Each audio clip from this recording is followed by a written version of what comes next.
Hello les chatons, j'espère que vous allez bien. Aujourd'hui on se retrouve pour une vidéo où je vais vous proposer un make-up de fête à la fois rapide et facile parce que on est bien d'accord qu'avec Noël, Nouvel An, on n'a pas forcément envie de faire un truc ultra compliqué, on n'a pas forcément le temps, on a des fois les beaux-parents qui viennent, on a des fois les parents qui viennent, on a les amis, on a tout un tas de choses et c'est vrai que se maquiller c'est quand même bien, mais c'est aussi important de faire des fois des choses qui sont à la fois faciles et rapides. Et je vous propose, moi, un maquillage, bon, qui va pas être un maquillage extrêmement élaboré, mais qui va être relativement facile, rapide et pas trop compliqué. Donc pour cela, moi, je vais prendre ma palette préférée, mais vous prenez la palette que vous voulez, bien entendu. Le tout, c'est que si vous voulez les mêmes couleurs que vous ayez, ou sinon vous faites différemment. Et je vais commencer, donc j'ai fait mon teint, mes sourcils, comme d'habitude hors caméra. À ce niveau-là, moi, la seule chose que je peux vous conseiller, c'est de prendre vraiment un fond de teint relativement mat qui tient suffisamment et de faire un maquillage relativement soft, surtout pour les fêtes de Noël ou quand on est en famille. On a envie de briller, mais on n'a pas envie d'être le centre de l'attention, enfin du moins. Moi, c'est comme ça que je le vois. Donc, c'est mieux, on va dire, pour le teint de faire très léger. Vaut mieux mettre l'accent sur les yeux. Je trouve que c'est beaucoup plus joli et c'est beaucoup moins, on va dire, embêtant. Donc, pour commencer, je vais prendre la couleur Pour Wet Sugar qui est juste là. Donc, c'est la teinte blanche qui est juste là. C'est vrai que j'utilise beaucoup cette palette, mais c'est ma palette de fête, surtout pour les fêtes de fin d'année. Et j'aime tellement cette palette, c'est un gros coup de cœur pour moi. Dès que je l'ai achetée, franchement, ça a été un plaisir. Par contre, ce que je vais faire, c'est que je vais m'attacher les cheveux. J'aime pas trop la palette qui est sortie. Là. Alors, j'aime pas taper sur les marques, mais je trouve que là, pour le coup, Too Faced, pour la palette comme ça de fin d'année, je trouve qu'ils se sont pas trop foulés. Ils ont pris la Pumpkin Spice d'il y a 2 ans. Pas de celle de l'année dernière, mais d'il y a 2 ans. Ils ont mis des teintes rouges, chaudes et ce que vous voulez. Et voilà, ils se sont pas embêtés. Moi, je trouve ça dommage, mais après, c'est chacun son interprétation. Il y en a qui trouvent cette palette très jolie, moi, je la trouve assez quelconque. Donc, c'est vrai qu'elle ne m'emballe pas du tout. Je le mets au niveau de l'arcade sourcilière pour apporter un peu de lumière avec un pinceau comme ça. Mais il y en a qui utilisent des pinceaux beaucoup plus denses. Moi, c'est juste que je veux un pinceau qui soit pas trop difficile. Et surtout, je veux en laver le moins possible parce que je t'en ai déjà beaucoup trop. Ensuite, on va creuser un peu au niveau de l'intérieur. Donc, je vais prendre la teinte Gingerbread Latte qui est juste là, qui est un marron ni trop foncé ni trop clair avec un pinceau comme ça. Donc, c'est le 210 de chez Fenty Beauty. Et je vais m'en servir en fait pour creuser. J'en ai pas trop pris volontairement parce que je veux pas que ça soit trop marqué. Parce que je trouve en fait cette palette parfaite pour ça. Après, si vous l'avez pas, vous prenez votre bronzer. Hein. C'est exactement pareil. Hein. Le but en fait, c'est de creuser sans trop creuser. Hein. Le but est que le fard pailleté qu'on va mettre ressorte bien. Hop, voilà. Je reprends un peu petit à petit pour bien montrer qu'il y a quand même du fard, mais pas trop non plus. Le but n'est pas de faire concurrence au sapin de Noël. Pas toujours évident de s'épiler quand on est seul. Et moi, je ne vais pas aller chez l'esthéticienne parce que ça revient trop cher. Et surtout, en fait, je n'aime pas trop comme touche le visage. Et ça, ceux qui ont l'habitude de me suivre le savent. Hop, je fais la même chose de l'autre côté. Pour ceux qui se demanderaient si je vais faire un best-of des meilleurs produits 2022, oui, la vidéo est déjà faite, elle est déjà prévue. Après, comme je vous l'ai toujours dit, ce sont des produits que j'ai découverts moi en 2022 et qui ne sont pas toujours forcément sortis à ce moment-là. C'est juste que je les ai découverts dans l'année. Alors oui, il y a des sorties de 2022, bien sûr, mais c'est pas toujours le cas en fait. Parce que moi, j'ai eu beaucoup de coups de cœur durant l'année. C'était pas forcément des produits qui étaient sortis justement à ce moment-là, mais après, je pense qu'à ce niveau-là, c'est chacun se le sent un peu en fait. Parce que niveau make-up et tout ça, j'ai pas forcément eu de coup de cœur plus que ça. Parce que je trouvais qu'en fait, on sortait un peu toujours tous les mêmes choses. et c'était pas forcément, on va dire, quelque chose d'intéressant pour moi. Et pour ceux qui pourraient se demander si je prends des vacances, la réponse est non, je ne prends pas de vacances parce que tout simplement, je n'ai absolument pas le temps de prendre des vacances. Et surtout, en fait, en vacances, en fait, je deviens folle. De rester sans rien faire, de pas filmer de vidéos, être juste là à se reposer, je peux pas, j'y arrive pas. Déjà, quand j'étais étudiante, les vacances, on va dire, pas pouvoir aller à la bibliothèque, pas pouvoir faire certaines choses parce que tout était fermé, ça me rendait dingo. Donc je sais pertinemment que je prendrai pas de vacances cette année. Ensuite, vu qu'on a ça, on va prendre, on va dire, un fard. Alors, je peux vous conseiller deux types, on va dire, de teintes. Soit vous prenez une teinte un peu frost, comme celle-ci, un peu blanche, avec des paillettes et tout. Je vais essayer de vous la swatcher. Ce sera plus parlant, je pense. Et là encore, c'est des paillettes, c'est pas vraiment, on va dire, un fard. C'est crunchy d'ailleurs, mais bon, vous pouvez prendre quelque chose comme ça. Donc, comme ceci, je sais pas si ça va bien se voir. Ça ressort pas des masses, mais c'est un blanc, en fait, avec des petits reflets rouges. Donc, vous pouvez prendre même un blanc classique, hein, si vous voulez. Soit vous prenez une teinte, on va dire, un peu plus métallisée.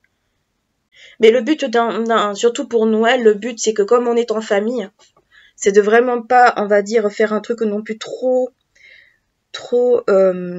poussé. Donc là, c'est une teinte vraiment un peu blanche avec des reflets un peu dorés. On peut se permettre un peu de folie, mais tout en restant relativement soft. Soit on peut partir totalement sur du doré. Alors, est-ce que j'ai un doigt de libre? Oui. On peut partir sur du doré, par exemple, le classique doré. Si vous aimez tout ce qui est doré et tout ça, vous allez bien l'aimer. Hop. On peut partir sur du doré, par exemple, comme celui-là. Moi, je vais partir du principe que... donc, je disais que moi, j'allais plutôt partir sur une couleur assez soft. Parce que j'ai, par exemple, ma belle-mère qui vient et qui n'aime pas forcément trop les maquillages trop poussés. Donc, je vais partir plutôt sur la teinte Spiked, comme ça, Eggnog, comme celle-ci, qui est la seconde que j'ai swatchée. Donc un blanc avec des reflets un peu dorés, mais sans plus. Je vais partir sur une teinte comme ça. Hop, donc j'ai gardé le même pinceau que pour le blanc de tout à l'heure, mais je l'ai essuyé. Et je vais l'appliquer sur ma paupière. Hop. Alors c'est très ton sur ton, on est bien d'accord. Mais partez du principe que vous êtes en famille et que soit vous êtes à l'aise avec les couleurs et vous en foutez, vous en mettez partout, soit au contraire, vous êtes plus dans un mode où vous voulez pas trop non plus que ça fasse trop clinquant et que vous voulez faire du soft. Moi personnellement, c'est ce que je conseillerais, surtout si on fête pas Noël chez soi. Quand on est chez soi, on s'en fout, mais quand on n'est pas chez soi, c'est différent. Donc voilà. Donc voilà ce que ça donne. Alors ça fait très fatigué comme maquillage, on est bien d'accord. Mais après, on peut partir sur des couleurs beaucoup plus pop. C'est juste que moi, si je devais faire Noël à l'extérieur ou même le jour de l'an. Pour le jour de l'an, moi ce que je vous conseille, c'est d'utiliser un fard crème.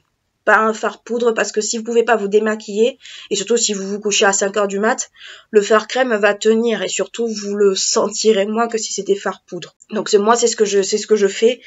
C'est ce que je faisais et en général ça passait bien. Pour le ras de cils, pour on va dire faire comme une sorte de trait de liner, je vais prendre cette espèce de marron un peu violacé qui est le Reindeer Paw qui est juste là, c'est une espèce de marron violacé mais vous pouvez utiliser du noir. C'est juste que je n'ai pas retrouvé mon liner noir et la flemme internationale, on a tous connu ça. Et je vais le mettre juste en ras de cils, juste pour réveiller un tout petit peu les yeux. Alors après, moi, je fais pas de virgule, vous le savez, moi, j'aime pas ça sur moi. Donc, je fais tout doucement. Moi, le conseil que je vous donne, c'est que quand vous n'êtes pas à l'aise avec le feutre, c'est d'y aller d'abord à la poudre. Petit à petit, vous faites la main avec la poudre et après, vous passez au crayon si vous le sentez. Moi, c'est ce que je fais. Là, je fais vraiment tout doucement parce que il est relativement intense et j'ai pas envie de me foirer.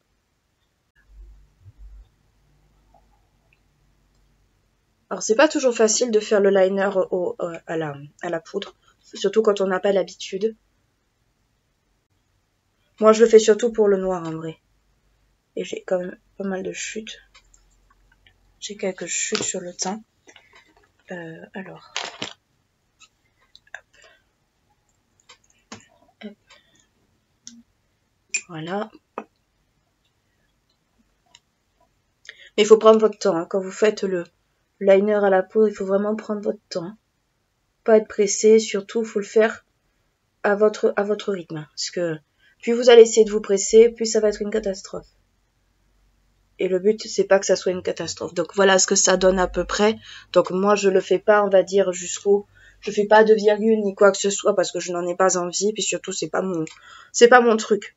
La virgule, ça l'a jamais été. Ça l'a jamais été et je trouve qu'avec ma forme d'yeux, en fait, ça me va pas forcément très bien. Puis au moins, si vous faites un trait en marron ou en violet, ça se verra moins que le noir. Surtout si vous n'êtes pas à l'aise avec le liner noir, ça se verra moins. Hop, voilà ce que ça donne. Donc, c'est vrai que celui-là est des fois un peu plus épais que celui-là, mais après avec le pinceau, ça reste toujours quand même très aléatoire. Donc, voilà ce que ça donne, à peu près. Pour le crayon, alors soit vous mettez du crayon noir, soit vous mettez du crayon beige, soit vous mettez du crayon comme vous voulez. Moi, j'ai choisi un crayon blanc de chez Yves Rocher, donc celui-là, malheureusement, il n'existe plus. Je sais pas pourquoi ils l'ont arrêté, honnêtement, mais il était vraiment bien. Et surtout, il glissait bien. Moi, je comprends pas les produits comme ça qui sont bien. Comment on peut les arrêter, en fait? Moi, ça me dépasse. Tout ça pour pondre après des produits qui sont pas forcément super géniaux. Et qui sont pas... qui sont bof, quoi. Moi, je sais que ça fait partie de mes crayons préférés. D'ailleurs, c'est pour ça que je le mets pas très souvent par rapport à ça. C'est parce que je sais qu'il ne se fait plus. Et surtout, bah, j'essaie de le garder aussi longtemps que possible. Et malheureusement, j'ai toujours pas trouvé d'équivalent. Parce que c'est une espèce de...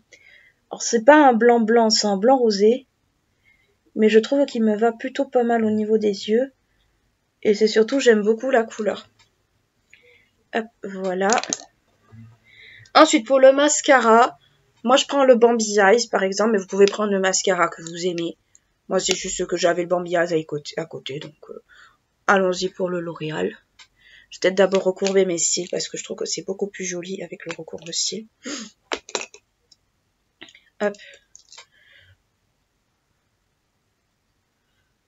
Et pour le Bambi Eyes, qui est passé où d'ailleurs, le Bambi? J'espère qu'il n'est pas parti avec Pampan. Ah, il est là. Hop, allez.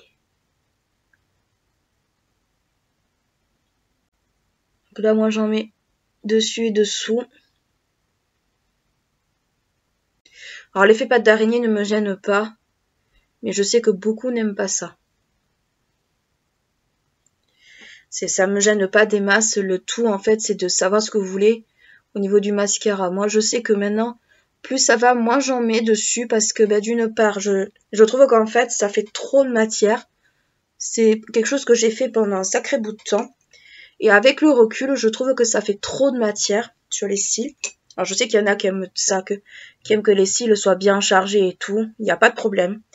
Moi, c'est juste que je trouve qu'en fait, ça fait un amas de matière qui est pas élégant. Et c'est pas forcément le meilleur conseil, on va dire, que je le fais parce que Marion Caméléon le fait. Je me suis dit, ça peut être une bonne idée, ça peut être une alternative au recours cils. Mais en vrai, avec le recul, je trouve qu'en fait, ça en met trop.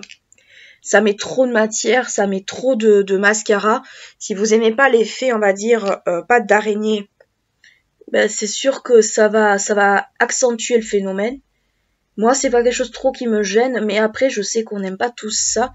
Et c'est vrai que le fait d'en mettre en haut et en bas, enfin, d'en mettre dessus et dessous plutôt, bah, si on met pas de fossiles, c'est peut-être pas la meilleure idée du siècle. Surtout que moi, avec ces picots plastiques, j'ai toujours peur de me le mettre dans l'œil. Hop, donc voilà ce que ça donne avec une couche. Donc là, clairement, les pattes d'araignée, ils sont là. Là, ça a fait des paquets, je le vois. C'est pas très très beau, mais je vais attendre que ça sèche pour remettre une deuxième couche. En attendant, je vais faire les lèvres. Pour les lèvres, je vous conseille vraiment de partir sur du soft.